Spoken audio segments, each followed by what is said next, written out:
പറഞ്ഞതുപോലെ നമ്മുടെയൊക്കെ ഉള്ളിലുള്ള വന്യത ആണ് എക്സ്പ്ലോർ ചെയ്യുന്നത്.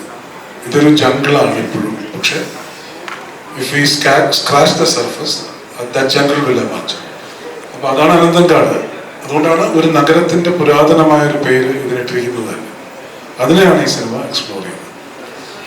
ശരിക്കും നമ്മുടെ മലയാളത്തിൽ തന്നെ ഒരു സിനിമ ഇപ്പൊ ഇറക്കുക എന്ന് പറയുന്നത് ഒരു സെൻസർ ബോർഡിന് കടപ്പ കിടക്കുക എന്ന് പറയുന്നത് ചെറിയൊരു പ്രോസസ് അല്ലേ ഇപ്പൊ. അപ്പം താങ്കളുടെ സിനിമകളിൽ നിൽക്കുമ്പോൾ എപ്പോഴും ഒരു ചെറിയൊരു ബുദ്ധിമുട്ട് ഫേസ് ചെയ്യാറുണ്ട്. ഈ സിനിമയിൽ അങ്ങനെ എന്തെങ്കിലും ഫേസ് ചെയ്തിട്ടുണ്ടായിരുന്നോ? അപ്പം ശരിക്കും പറയാ നമ്മുടെ സെൻസർ ബോർഡിൽ ഇപ്പം പല നിയമങ്ങളും മാറ്റങ്ങൾ വരണം, അല്ലെങ്കിൽ ഒരു വ്യക്തിയുടെ സ്വാതന്ത്ര്യമാണ് ആ കല എങ്ങനെ പ്രസന്റ് ചെയ്യണം എന്നുള്ളത്. പലപ്പോഴും ഒരു കലാകാരന് എപ്പോഴും അങ്ങനെ ഒരു ബുദ്ധിമുട്ടുകൾ ഫേസ് ചെയ്യാറുണ്ട്. ശരിക്കും അതൊക്കെ ഒരു മാറേണ്ട സമയം കഴിഞ്ഞില്ലേ? കഴിഞ്ഞു.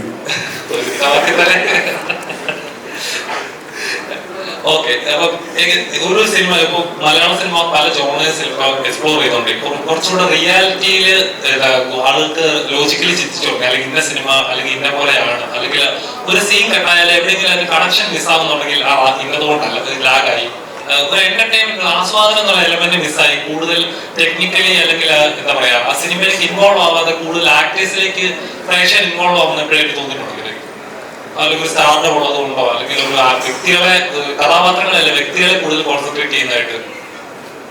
അല്ല, ഒരുപാട് വേർഡ്സ് ഒരു സിനിമയെ കുറിച്ച് പറയുമ്പോൾ നമ്മുടെ പ്രേക്ഷക നിരൂപകർ പറയാറുണ്ട്. അപ്പൊ അത് അവരുടെ അഭിപ്രായം എന്ന് മാത്രമേ കണക്കാക്കാൻ പറ്റൂ. ഒരു ജനാധിപത്യ രാജ്യമായിടത്തോളം കാലം അവർക്ക് അവരുടെ അഭിപ്രായം പറയാനുള്ള അവകാശമുണ്ട്. നമുക്ക് നമ്മുടെ സിനിമ ചെയ്യാനുള്ള അവകാശം ഡയറക്ടറോടാണ്.